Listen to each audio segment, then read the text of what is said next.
Congolaises, Congolais, chers compatriotes, il y a 6 ans, je prenais congé de mes responsabilités en tant que président de la République, chef de l'État. Et fait inédit dans notre pays, en près de 60 ans d'indépendance. J'ai passé pacifiquement la main à un nouveau chef d'État.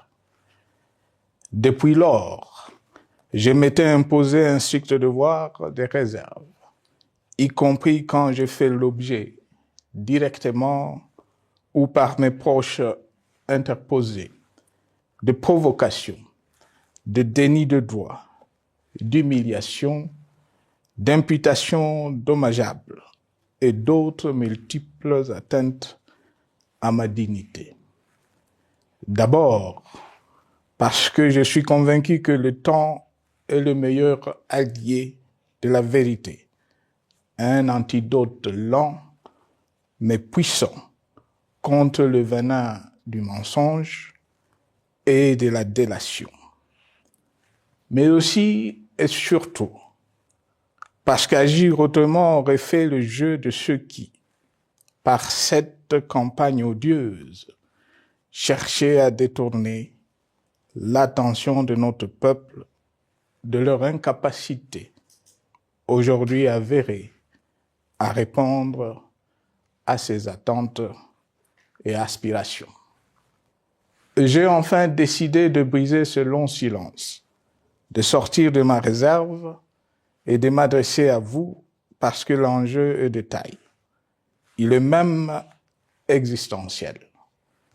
Non pas pour ma famille politique ou biologique, moins encore pour ma modeste personne, mais plutôt pour la nation congolaise et pour l'avenir de notre cher et beau pays.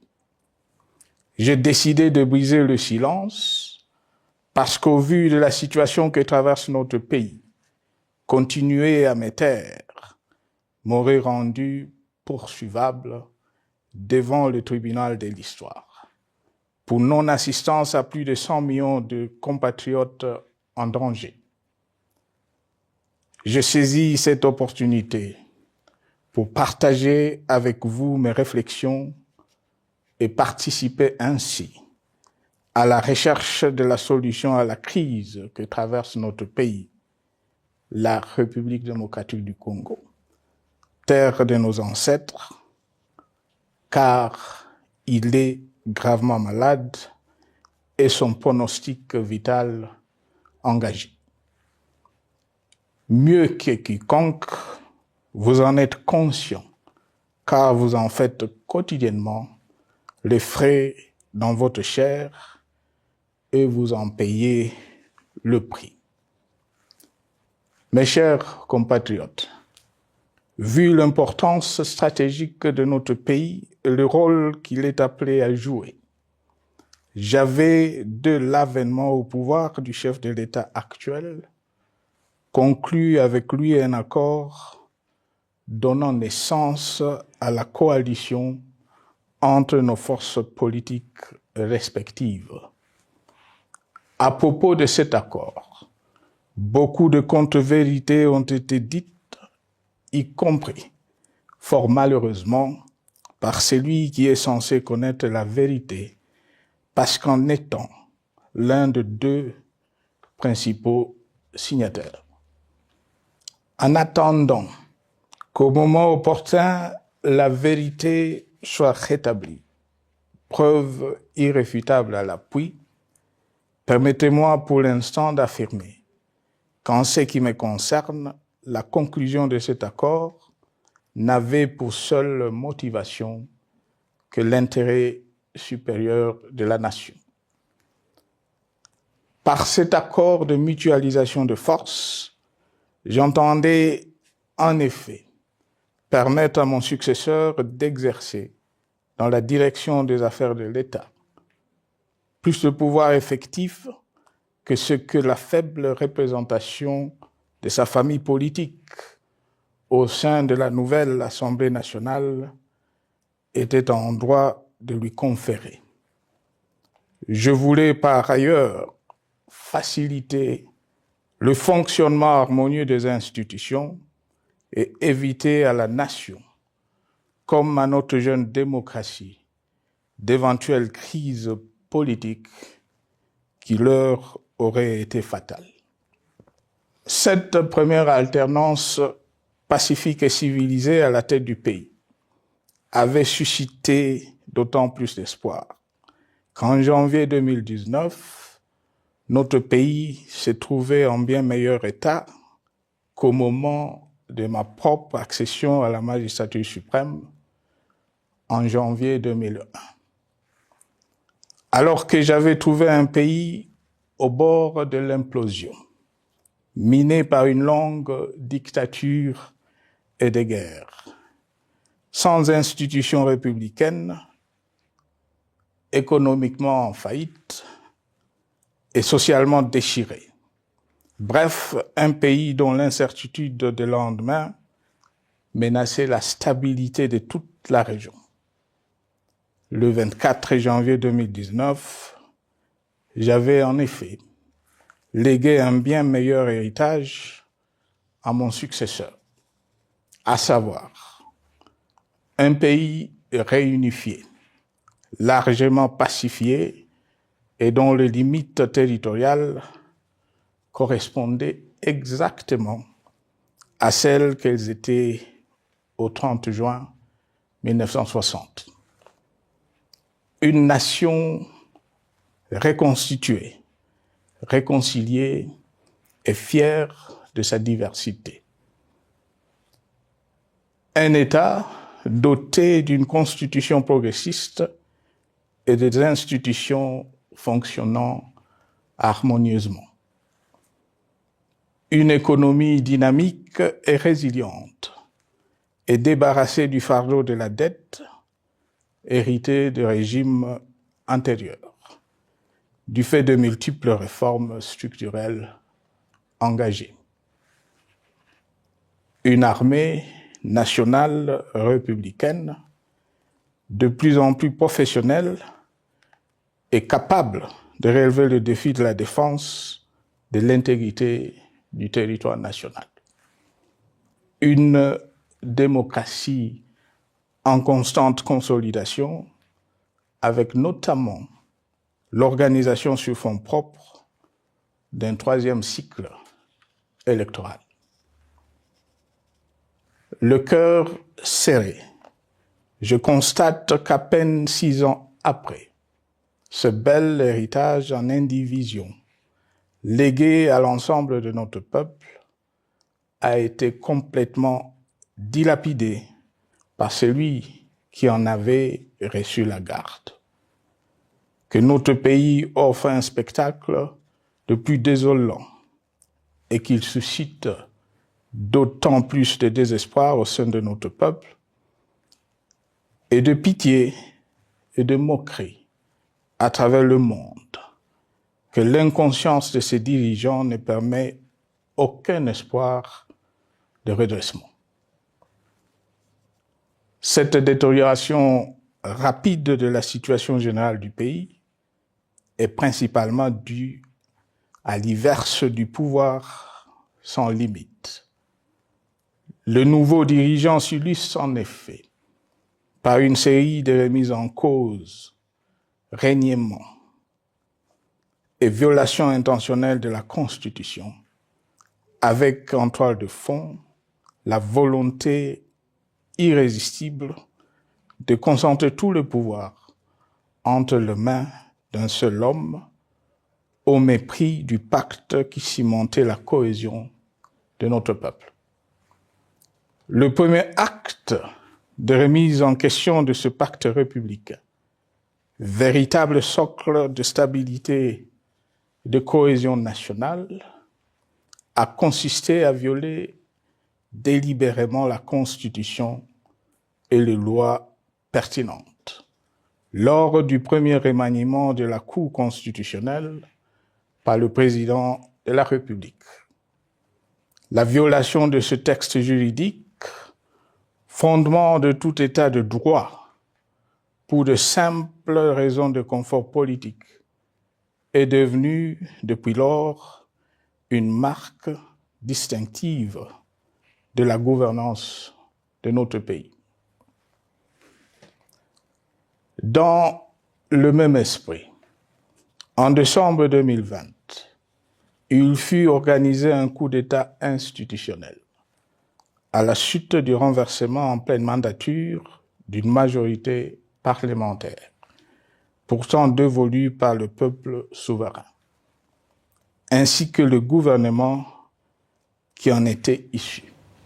S'en sont ainsi suivis la nomination illégale de membres de la Commission électorale nationale indépendante, ainsi que le simulacre des élections de décembre 2023, organisées en violation du cadre juridique et de normes internationales pertinentes, qui, par une ampleur sans précédent de la fraude, ont amplifié l'illégitimité des institutions et de leurs animateurs.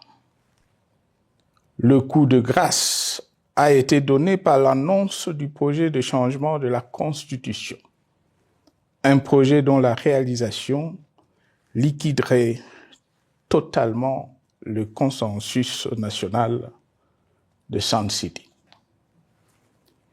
Les conséquences négatives de cette gouvernance non orthodoxe sont pour le moins stupéfiantes. Le pays est ainsi devenu un espace de non-droit.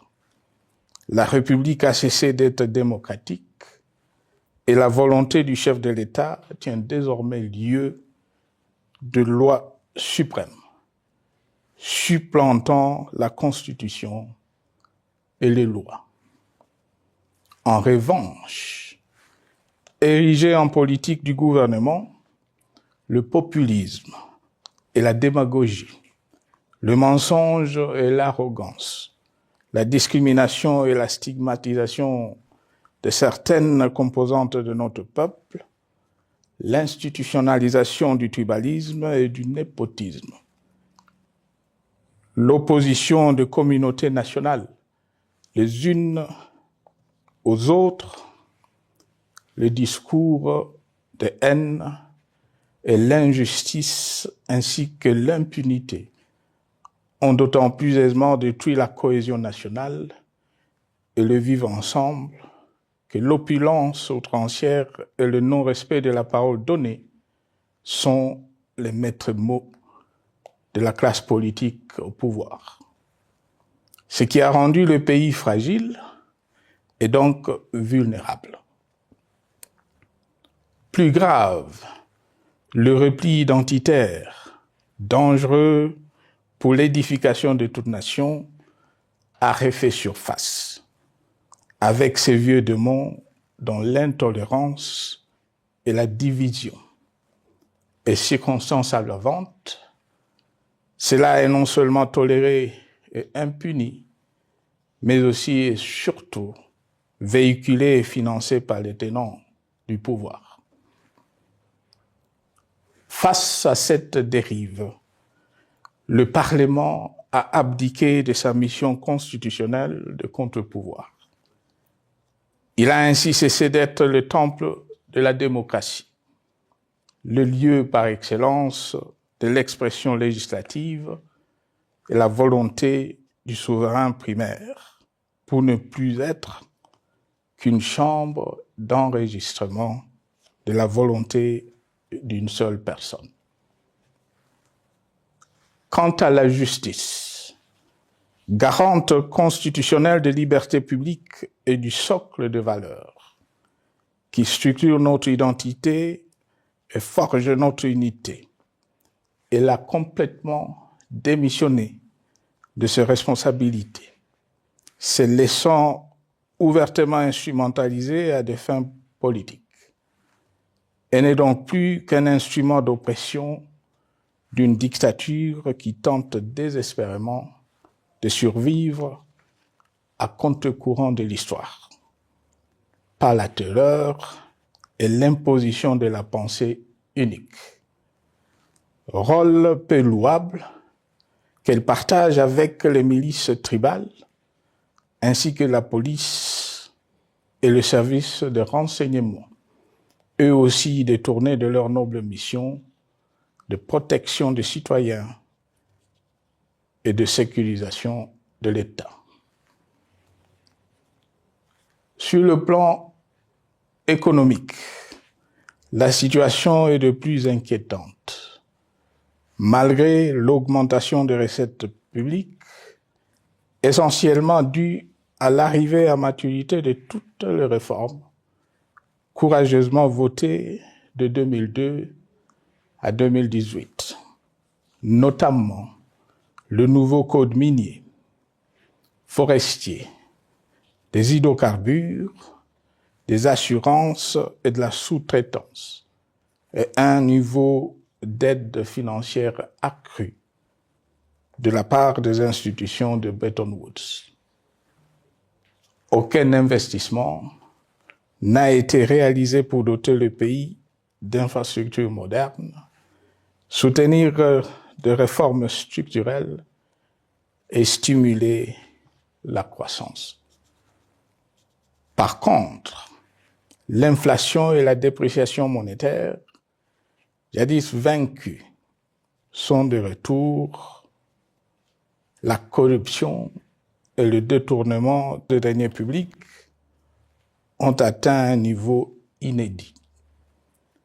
Et l'endettement public que nous avions maîtrisé de 2010 a de nouveau grimpé en flèche, dépassant la barre de 10 milliards de dollars et suscitant des inquiétudes légitimes quant à la solvabilité à moyen et long terme du pays.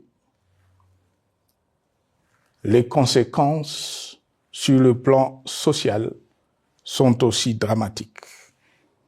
Aggravation du chômage, accumulation des arriérés des salaires des agents de l'État, baisse drastique du niveau de vie de la population et recrudescence du banditisme urbain, de l'exode rural et de la famine dans un nombre croissant de provinces.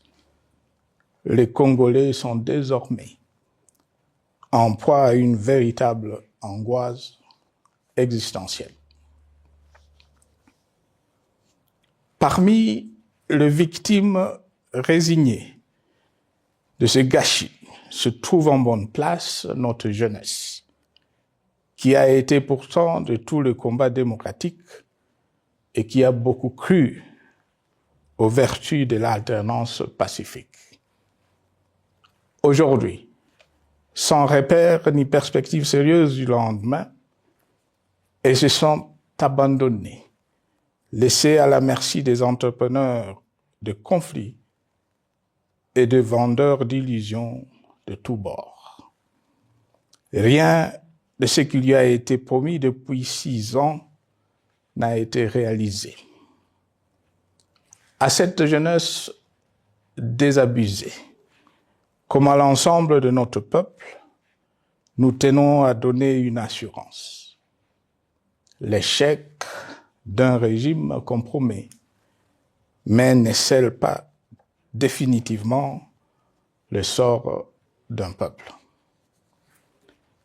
Mes chers compatriotes, s'agissant de la situation sécuritaire, dans les grandes agglomérations comme dans nos campagnes, elle est partout plus que préoccupante.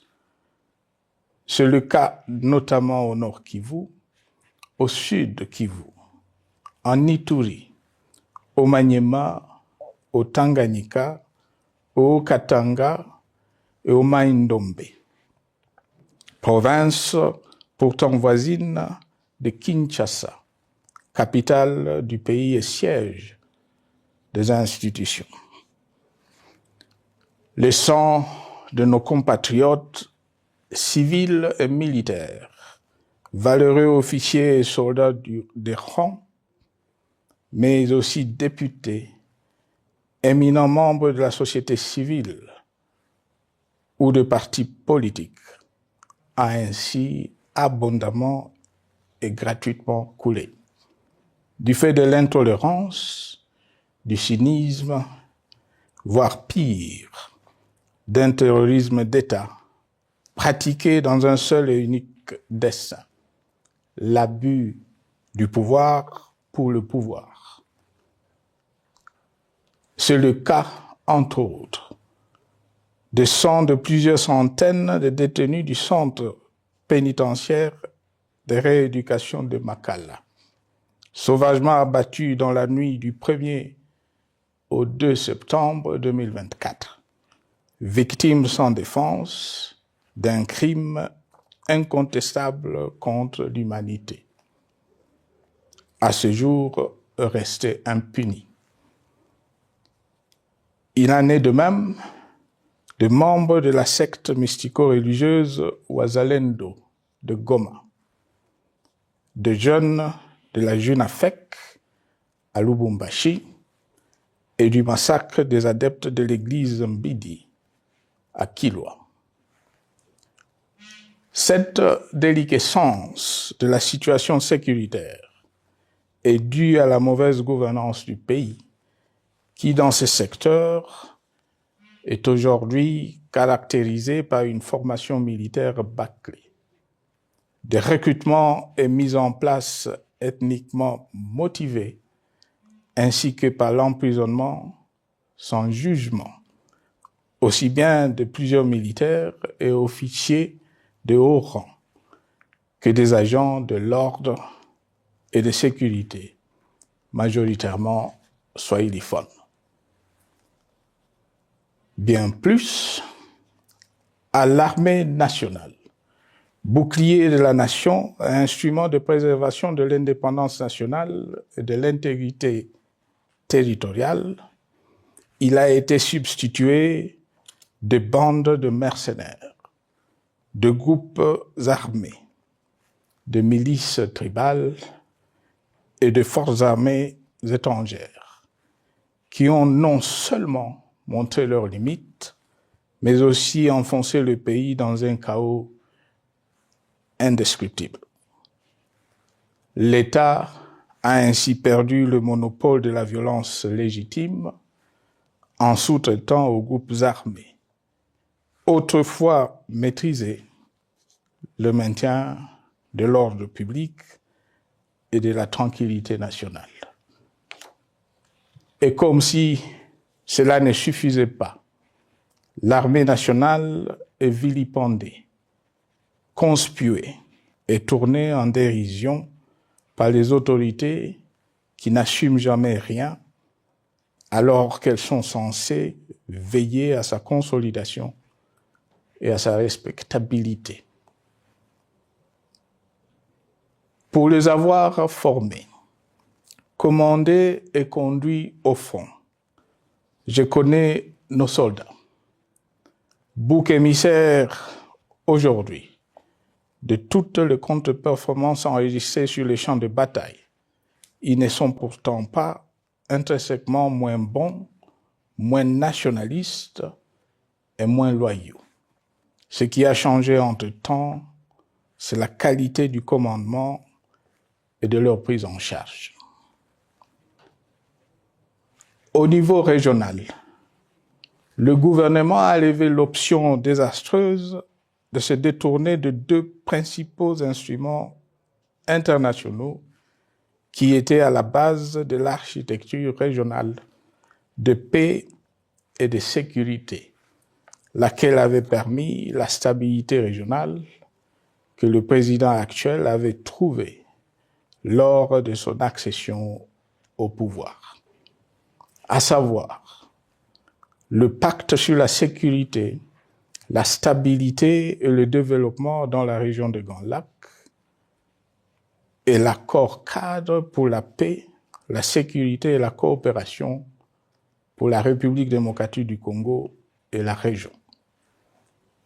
Plus grave encore, en faisant de forces négatives, les FDLR, ainsi que des centaines de groupes armés congolais, des supplétifs des forces armées de la République démocratique du Congo, le gouvernement a ouvert la voie à la régionalisation du conflit, avec des conséquences inévitables sur la stabilité de la région.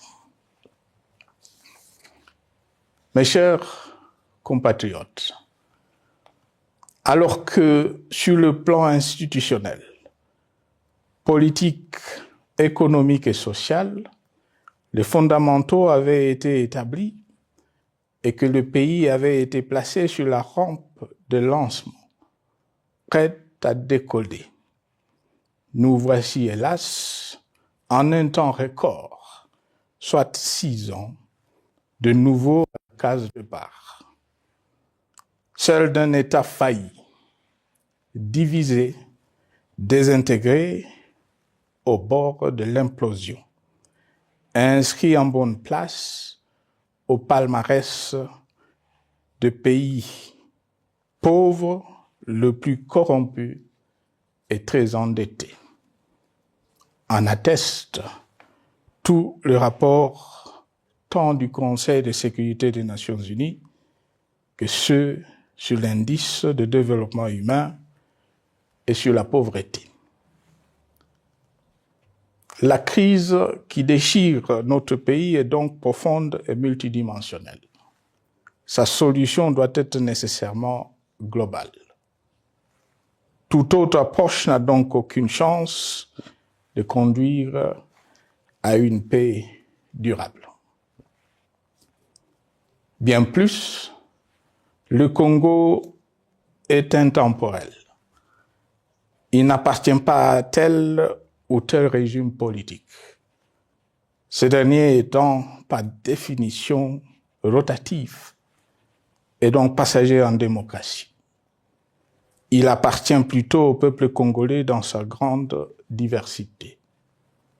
Ce qui est vrai du Congo l'est aussi des immenses ressources du sol et du sous-sol dont il regorge et qui sont essentielles à la croissance et au développement à l'échelle internationale. Que tous, au pays comme à travers le monde, en tiennent compte et qu'ils inscrivent leurs projets dans une perspective qui privilégie l'intérêt du Congo et des Congolais, plutôt que celui de ceux qui, à un moment ou à un autre, dirigent le pays. Cela étant, pour sauver le Congo, les griefs légitimes du peuple congolais contre le régime en place ne peuvent être éludés. Ils doivent plutôt être pris en compte. La dictature doit prendre fin et la démocratie, tout comme la bonne gouvernance économique et sociale, doivent être restaurées. Car, comme en témoigne l'histoire, il ne peut y avoir de solutions sécuritaires définitives sans solution politique sincère. Sinon, il y aura de nouvelles vagues de convulsions politiques, de troubles à la paix, d'insécurité, d'instabilité institutionnelle, de conflits armés et de guerres civiles. Perspective qu'en toute responsabilité, nous, Congolais, ne pouvons plus nous permettre.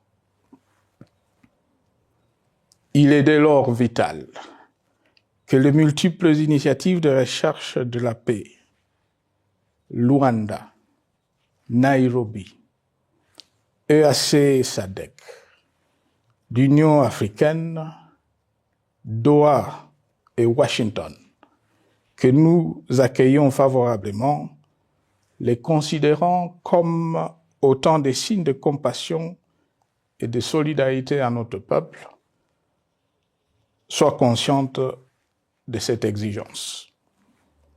Qu'elles accordent aux Congolais à la fois maîtres de leur destin et premières victimes de cette crise la place centrale qui leur revient de droit, aussi bien dans le diagnostic du mal dont souffre le pays que dans la prescription du traitement dont il a besoin pour en guérir définitivement.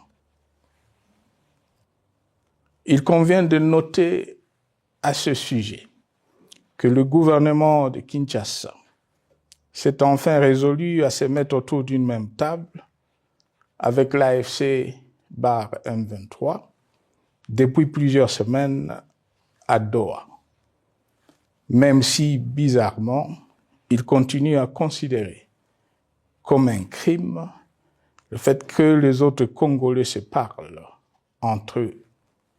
C'est le lieu pour moi de saluer la démarche des évêques de la CENCO et de l'ECC, qui a le mérite de n'exclure du débat aucun sujet, ni aucun de nos compatriotes. Sans être parfaite, cette initiative conjointe des Églises mérite le soutien et, si nécessaire, des enrichissements de la part de notre peuple. Mes chers compatriotes, une fois n'étant pas coutume, il convient de dénoncer la falsification de l'histoire par ceux dont le jeu pervers dans l'opposition naguère, comme aujourd'hui au pouvoir, a consisté et consiste encore à calomnier, à diffamer, à diaboliser et à diviser pour gagner et régner, à se défausser sur les autres pour justifier leur contre-performance, quelles qu'en soient les conséquences sur la cohésion nationale ou en termes de vies humaines injustement brisées ou perdues. Une preuve, s'il en fallait encore, vient de nous en être donnée une fois de plus.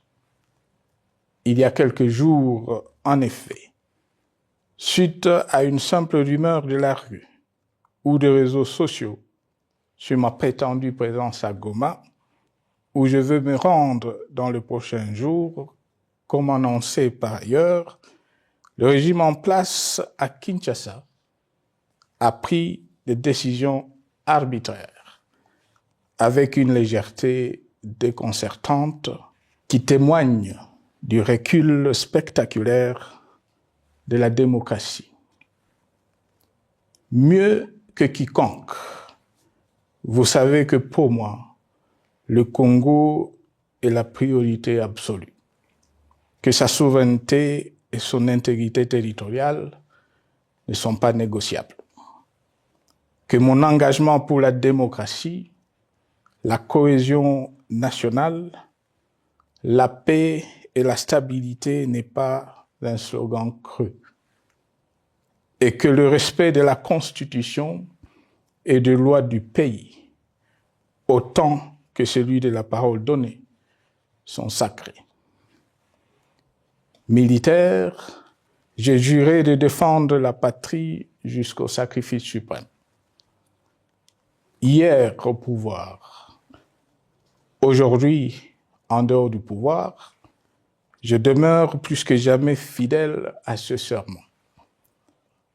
En ce moment où le pays est de nouveau divisé, appelé par le destin, j'ai le devoir d'œuvrer à la recherche de la paix et de contribuer à la reconstruction de notre pays qui se meurt.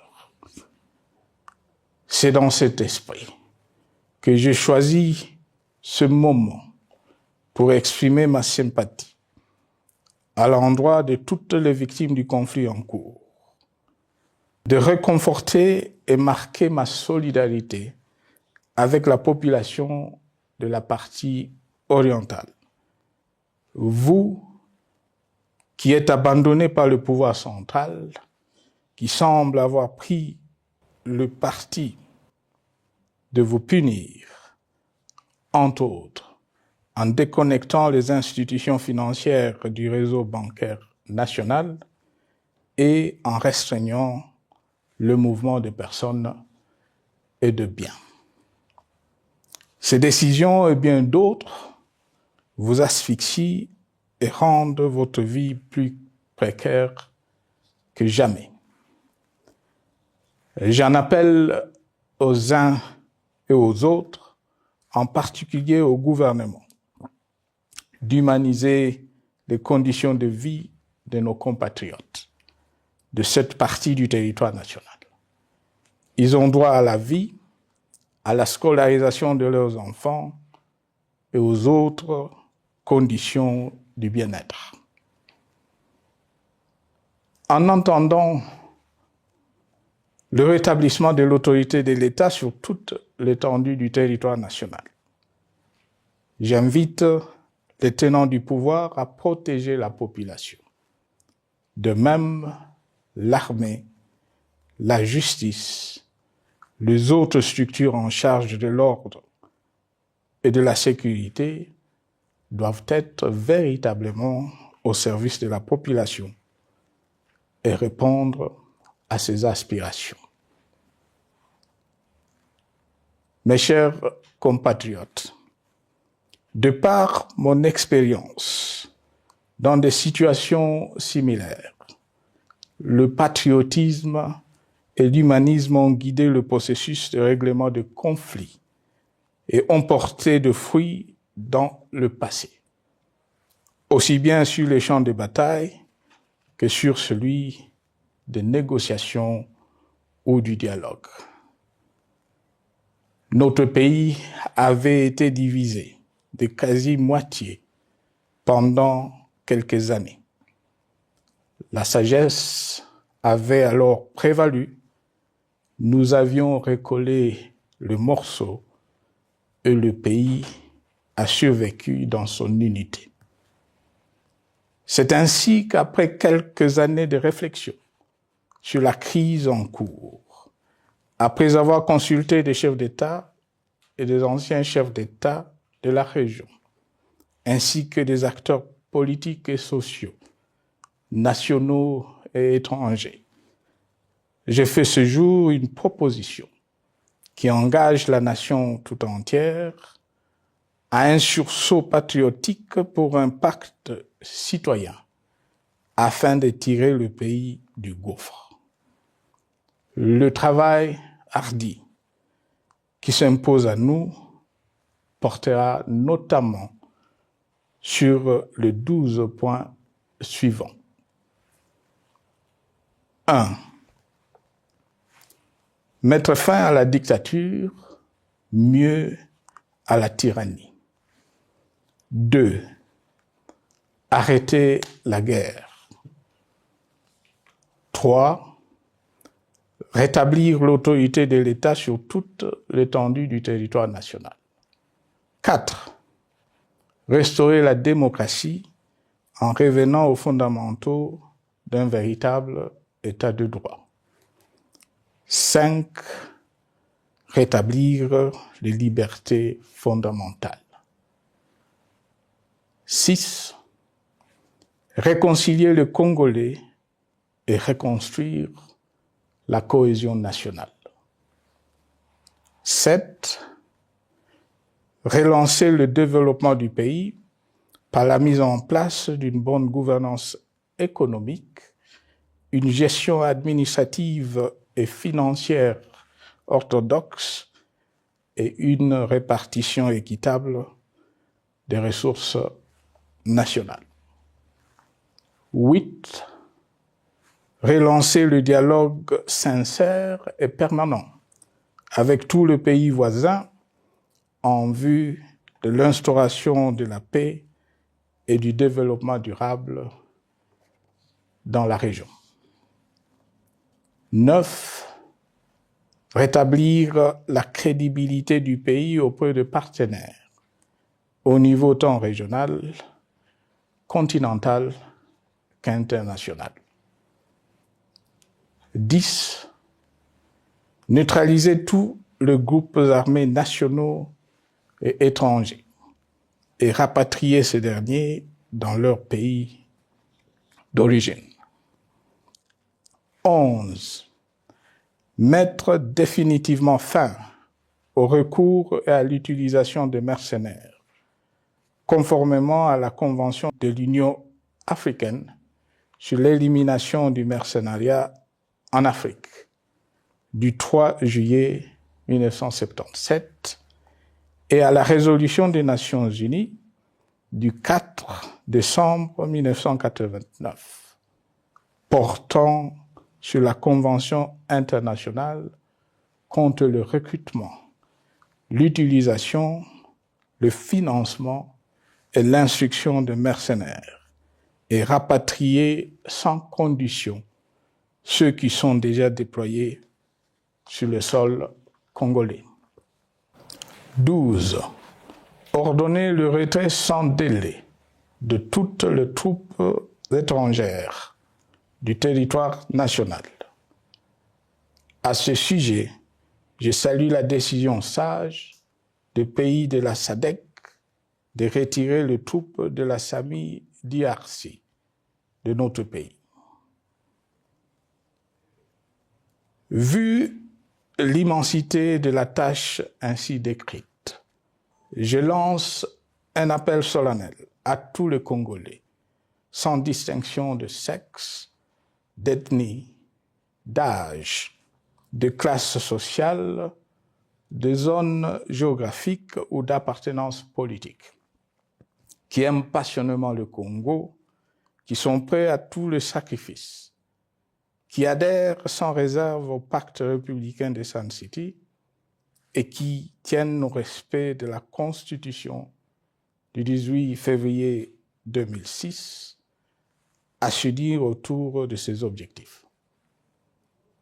Il s'agit de la refondation de l'État et de l'édification d'un pays qui a perdu ses repères.